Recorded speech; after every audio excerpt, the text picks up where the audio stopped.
Hey 6th grade, welcome to IE. This week we're going to practice order of operations. The first thing we're going to do is I'm going to fill out these notes with you. Then after that, I'm going to do a couple practice problems for you. Then we'll pause the video and you'll do 2 questions on your own. I'll come back and we'll see if you got them correct, if you did them in the correct order. And then after that, you will have some practice that you're going to be doing where you're going to do the order of operations according to PEMDAS, and then you're going to put your answers in the bubble grid. Okay, so to start us off, the first thing we're going to do, an order of operations, we use the acronym PEMDAS, okay? Please excuse my dear Aunt Sally. So, in this first box up here, we're going to put our P. So everyone put your P there. Next box is our E. Then M, D, A, and S. So this is the PEMDAS. Then we're going to go back and we're going to fill in what each one of these letters stand for. Okay? So you should have all these in your boxes by now. P stands for parentheses. So we always start with anything that is in parentheses first, and this is what parentheses look like. Okay. If there are no parentheses, then the next thing we're going to be looking for is we're going to be looking for exponents. And exponents are like something like this. So we'll say 2 to the 3rd power. One of the big mistakes that we make when we're doing exponents is we want to say this is this number times this number. But that's not what it means. It means this number this many times. So this is not 2 times 3. It's actually 2 times 2 times 2. 2 times 2 is 4, times 2 is 8. Okay? So just remember, we're not multiplying these two numbers. It's your base number multiplied this many times. Okay? Base number multiplied by the exponent, the power. Okay? So parentheses, exponents, then we have multiplication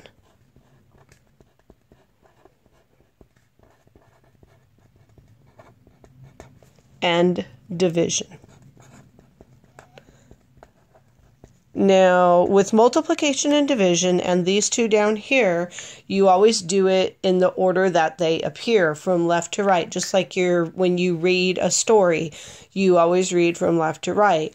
So there will be cases where sometimes you'll do the division first if it's in the statement first or in the expression first. And other times if the multiplication comes first, you'll do it first. But these two are done left to right. And then it's the same thing for addition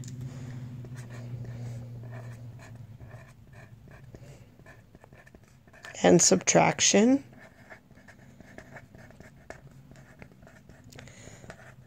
If addition and subtraction are your final parts to solve in the expression, you always do them in the order they appear. So if the addition is first, you would do that, and then you would do the subtraction. But if the subtraction is first, you would do that first, and then the addition. Okay? Alright, so hopefully everybody's got this done, and then you guys can use this while you are solving later on. Okay? Alright, now for the we will. So the we will is, I'm going to do it with you. I'm going to try to explain as I go through this. Okay? It says the teacher wrote this expression on the board. -6 times 2, parentheses side by side mean to multiply, plus -8 divided by 4. What is the value of this expression? Okay, so we're always going to do what's inside the parentheses first. Okay, inside here is just a number. It's not really an operation. It is an operation them combined, but I'm going to go ahead and we're going to do this operation first because it is in the parentheses following PEMDAS. So 8 divided by 4 is 2. And using our little multiplication tic-tac-toe that we use in the classroom, the 3 plus signs always go down diagonally to the right, and then we just fill the rest in with negatives or subtraction, okay? So that means a positive times a negative is a negative. A negative times a positive is a negative. And you could do this any way. 2 negatives gives you a positive. 2 positives give you a positive. So the rule is, if you have one of each sign, a negative and a positive, your answer is always going to be negative when you're multiplying. If you have 2 of the same signs, your answer is always going to be positive. So 2 negatives or 2 positives gives you a positive result. Okay, so back to the problem. 8 divided by 4 is 2. I have a negative and a positive, so that's going to give me a negative 2. So I'm just going to rewrite it. Negative 6, now we're doing the multiplication because multiplication comes before addition. Negative 6 times a positive 2. 6 times 2 is 12. A positive times a negative is a negative. So I'm going to end up with negative 12. And now I'm just adding 2 negatives. And whenever you add 2 negatives, the number just stays negative. Here's 0 on the number line. And I'm at negative 12. And I'm adding 2 more negatives. So I'm adding negative, I'm always going to go to the left. Okay, if I add 2 more negatives, I'm going to end up here at negative 14. So your answer is negative 14. Okay. All right, one more. This one is a little bit different, but we thought we should go over prime factorization with y'all. Now, there's a couple ways I see you all doing this, and it's fine as long as you remember when we're looking for prime factorization, that means the number has to be, it's a number where you can only multiply that number with itself and 1. So for instance, the number 4 is not a prime number because to get 4 in multiplication, it's 2 times 2 is 4 or 1 times 4. So that would be called a composite number. But 7 is a prime factor because there's no 2 numbers I can multiply to get 7 other than the number itself and 1. 7 times 1. Okay? So keep that in mind as we're doing this. This says, Mr. Gonzalez showed part of the prime factorization of 90. One factor is missing. What number completes this prime factorization? So 3 to the second power, that's my exponent. Okay, so 3 to the second power, that's going to be 3 times 3, and that's 9. So what I end up with down here is 2 times 9 times a number. And 2 times 9 is 18. And we're trying to get the prime factorization of 90. So I want a prime factor here.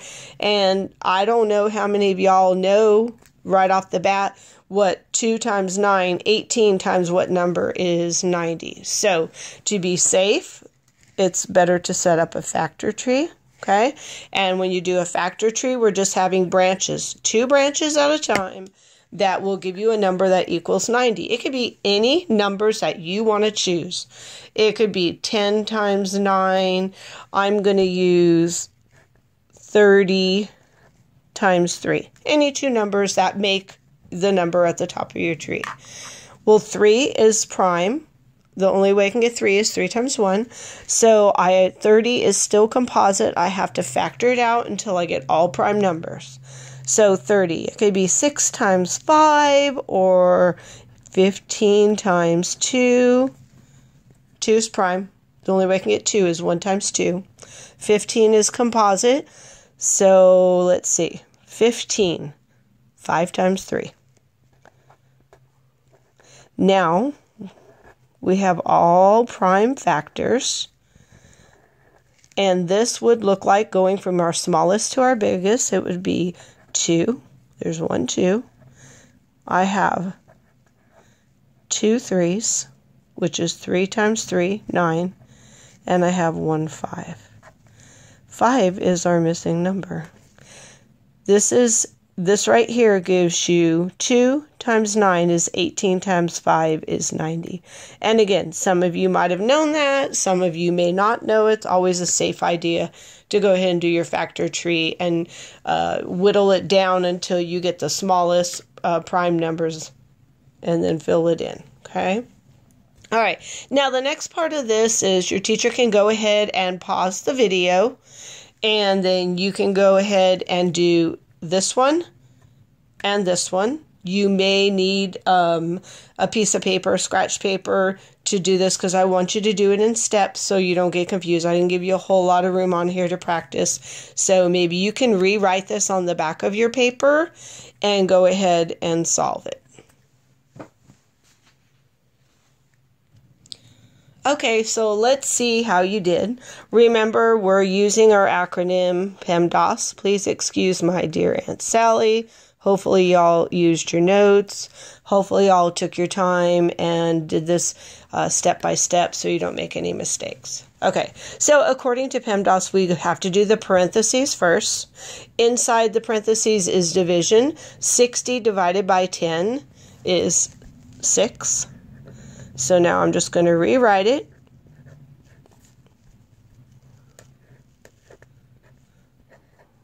Okay, if you do it step by step, you're less likely to skip a step and make a mistake. Okay, so we did my P.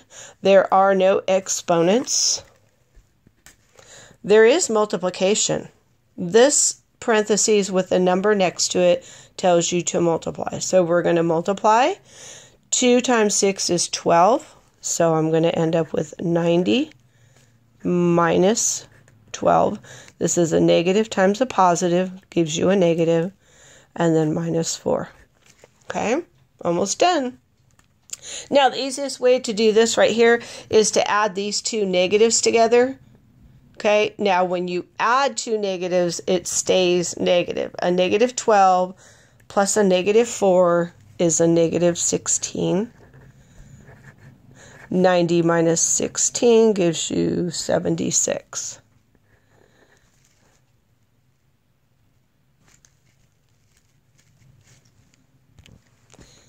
Correction, 90 minus 16 gives you 74. Mrs. Booth almost made another bad mistake. Okay, anyways, be careful on your subtraction, guys. So this is your answer. Okay, last one.